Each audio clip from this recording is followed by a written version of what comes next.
let's begin with the basic topics of investing in Germany for beginners. The first question and the main question is, what's holding you back? Why are you not investing at the moment? Is it that are you a student and you don't have enough funds to invest in the stock market or any other things? Or are you scared that if you invest in any means, or will you lose your money? So what exactly is holding you back? Or have you started investing and you have a lot of questions where you're confused about stocks, ETFs, taxes, many other things that are actually confusing, but it's very difficult or very confusing for you to gather the information. So what are you scared of? For beginners, there are many options available in Germany to start investing. So there's the stock market, there's gold, there is real estate, crypto, commodities. Then you can start your own business, invest in other people's business. There are many options available for you to get started with. Once you figure out, okay, you are interested in investing and you are willing to invest some sort of money, it can be just €1 per month, 2, 10, 50, 100, 1,000, 10,000 euros per month, how much you are comfortable with, how much you are able to save each month. Before you commit anything, you have to do certain things. The first and the most important thing before you start investing is make an emergency fund. This is absolutely essential. So, an emergency fund is, as the name suggests, is the funds that you will be using in case of an emergency. It can be that your car broke down, you have to repair it, you had certain emergencies. Obviously, it is covered in the health insurance. But for example, if you were working and you were unable to save additional money, you can hire additional help, private help to help you recover, things like that. Or maybe there was an emergency back home and you needed to just send some money directly without even thinking. So that is where the emergency fund can help you. And if you have no emergency fund and you've invested all of your savings in the stock market, cryptocurrencies, real estate, or whatever, then you'll have to sell a portion of that. And at the time when you sell that investment, it can be that the market is having a bad day, a bad week, or a bad month, and your investment is in negative. So you might not get the full benefit of your investments. So if you have an emergency fund, it can be very valuable for you, as the name suggests, in the case of an emergency.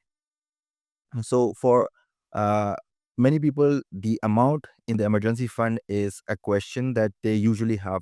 So I have many answers, but certain things are basic standards. For example, if you're a student, you should have at least €1,000 in your emergency fund. If you are an individual employee, then 3 to 4 thousand euros.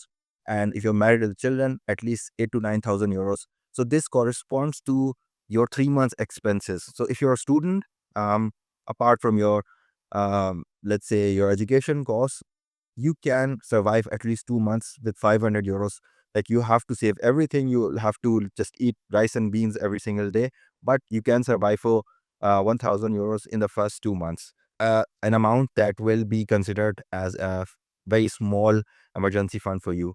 For other people, for example, employees, 3 to 4 thousand, you can live not comfortably, but with a relative ease in the 3 months that you utilize these 3 to 4 thousand euros in. And if you're married and have kids, then 8 to 9 thousand euros, very conservative amount, but still you can live 2 to 3 months with this emergency fund. So once you have your emergency fund, then you have to figure out what is your time horizon. So what a time horizon means is the amount of time that you're willing to keep your money, your assets invested. So let's say if you invest in the stock market and you want to buy a house in, let's say, 10 years, you can start saving your money. You can put that money in a bank. But let's say you want to buy a house in 10 years, then maybe you can invest that money, or certainly a large portion of that savings, in the stock market. And you can save, let's say you have that 10 years time horizon. So in the 10 years, you can keep that money in the stock market and let it grow. And in the meantime, you can search for certain things. And once your 10 years time horizon is done, you can sell a large portion or even whole of that stock investment and then invest in the real estate. For you, to invest in the stock market or anywhere, you need to really figure out the time horizon. And let's say you have a very small time horizon of, let's say, 2 years, right? And you say, okay, I have 2 years and then I'll move out of Germany or whatever, I'll do something with my money. And you have invested your money in the stock market, and let's say there's a crash in 2 years. So you won't be able to recover because your time horizon was too low or too small.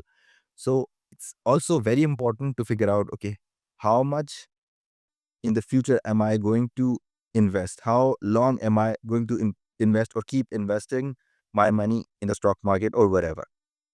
So after the emergency fund, the time horizon, then there's the risk tolerance.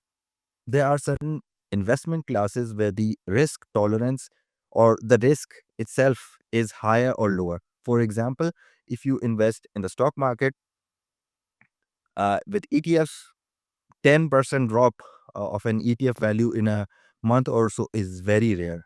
If there's a big crash, then 10, 20, 25% can happen, but it's quite rare. If you are investing in single stocks, then there's a higher chance you can lose 50 to 100% of your value. But still, if it's a quality company, it's a uh, valuable company, then the chances of it going bankrupt are very small. And if you are investing in the crypto market, then the fluctuations are very high. Bitcoin, Ethereum, Cardano, these things can fluctuate 10, 20% up and down. Bitcoin less these days, but still Ethereum is having very bad time these days. So the risk tolerance is also something that you need to assess. Will you be able to sleep at night if your stock value or if your crypto value goes down 20, 30%? Will you be comfortable? If you are comfortable, then you can invest in more riskier things. Obviously, there are more rewards if it's a riskier investment, but again, it all depends on how you assess your risk tolerance. Okay, so coming back to the different options of investing, one of the easiest way in which you can invest your money is the stock market. Now, with the stock market, you have stocks and ETFs. Stocks, if you don't know, it's a very small portion of a company. So let's say if there's a company you which is available on the stock market, you buy a share of that, and then you'll be a very small part owner of that company. And if you, for example, look into ETFs are bucket of very small shares, very small parts of different stocks within that. So let's say the most important or most popular one in ETFs is the S&P 500 ETF, which is having very small portions of 500 of the biggest companies in the United States. So it has Apple, Amazon, Microsoft, many big companies out there, and then you'll be buying very small share or very small part of those companies if you buy a single ETF of the S&P 500. So as I said, examples of single stocks are Apple, Alphabet, which is Google, Tesla, Johnson and Johnson, many other companies. And with the S&P 500 and the MSCI World, these are two of the biggest examples or the most popular examples of ETFs. I'm launching a course on investing for beginners in Germany very soon. If you want to get exclusive discounts on the course and updates on when I'm going to launch, sign up to the newsletter here or using the first link in the description. So when you are investing in the stock market in Germany, you'll need a depot konto, which is in other terms a broker account. Now, there are many options available for a broker account. Here are two examples: Scalable Capital and Trade Republic, but there are many others. For example, Finance and Zero, Revolut is offering cryptocurrencies, ETFs, and stocks with their banking app, and 26 has started options where you can invest in the stock market. And there are many other options, but personally, I like these two. I've been using both of these brokers since 2020 and 2021, respectively. So, the biggest thing or the biggest, let's say, the benefit of these two brokers is that they are German brokers and you can directly manage your taxes with these brokers. So, if you have a profit or if you have a loss, if you have set up your stock broker account correctly, these brokers will actually manage your taxes. So you don't have to do anything when you are looking for taxes or if there's a profit or loss involved in your investments. So coming to the taxes itself, there is a tax-free limit for every individual in Germany, which is 1,000 euros per year. So if you invest your money, how much you invest, and then there's a profit, and then you realize your profit. By realize, I mean, for example, if you bought 100 euros, or let's say 1,000 euros worth of Apple stock, the value of that stock increased, and then let's say after 6 or 12 months, the value of that 1,000 euros worth of Apple stock is 1,500 euros. Now, let's say you sell all of your assets or all of your stocks of Apple. So you bought it at 1,000 euros and you sold it at 1,500. So the realized profit is 500 euros. So when it comes to taxes, you won't be taxed on the whole 1,500. You will be only taxed on the 500 profit that you have. So in your account, you'll have 1,000 euros back, which was your initial investment. And then on the 5%, there will be a cap, or sorry, the 50% or the 500 euros, there will be a capital gains tax, which will be 25%. And then the Solidaritätszuschlag, which is going to be approximately in total 26.75%. So you'll be taxed on the 500 euro profit and not the whole 1,500 euros. Please hit the like button if you're getting value from this video and consider subscribing. Then there's another option of cryptocurrencies. In crypto, there are mainly two things that you can buy in Germany or in most countries, which is directly the regular cryptocurrency, which you can buy on Binance, Coinbase, other Kraken, other regular exchanges. And then there are crypto ETPs. The crypto ETPs are similar to the ETFs, which are available on Trade Republic, Scalable Capital, but the crypto ETPs are only available on Scalable Capital if you consider these two brokers. So the main difference is going to be that crypto can be traded, bought, sold any time of the day, but it is not in the stock market. So it is specifically available on different exchanges. You can keep the cryptocurrency on the exchange, or you can move it to a private wallet or software wallet, or you can move it to a hardware wallet. Excuse me. So with the crypto ETPs, these are exchange traded products. So these are only traded on the stock market. So there is a limit where you're going to trade that only when the stock market is open.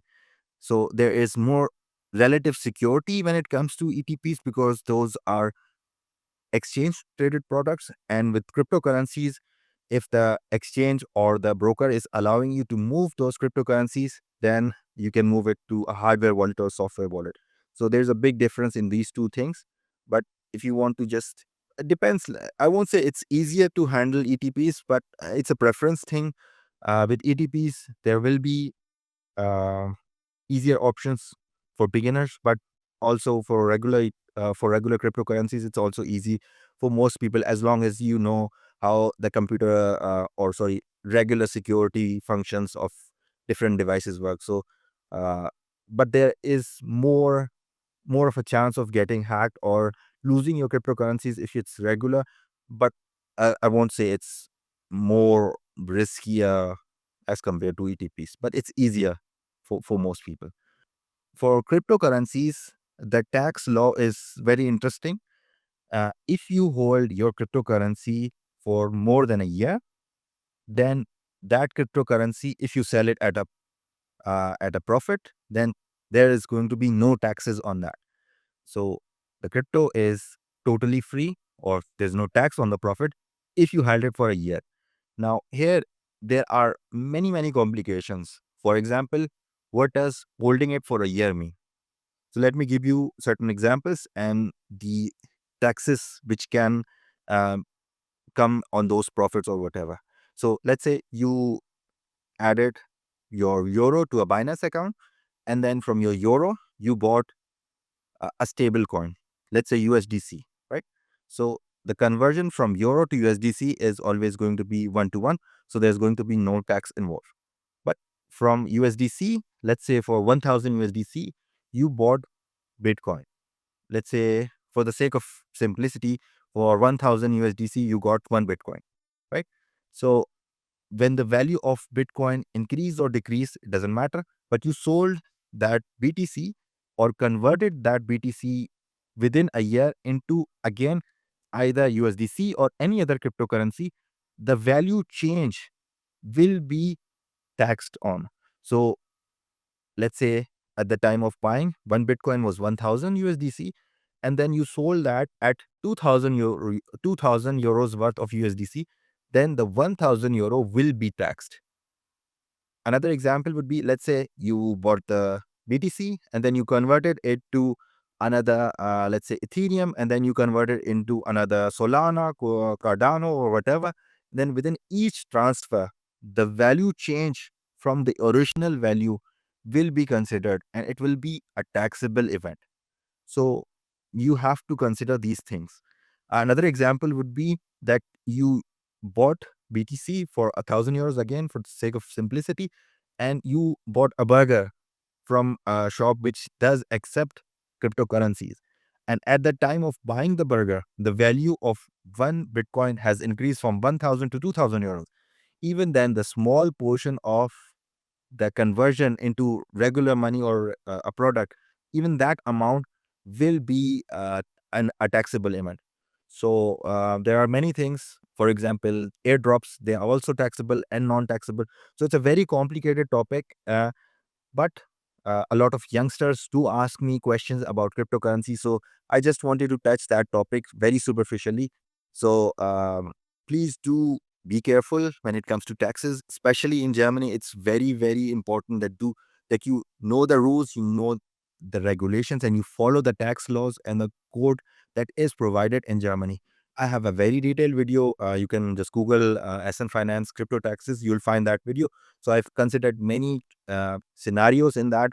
So it will be something that you can look into. Click here if you want to get started with scalable capital. And here if you want to check out my scalable capital portfolio. So thanks for watching Black Guzan, and I'll see you in either of these two videos.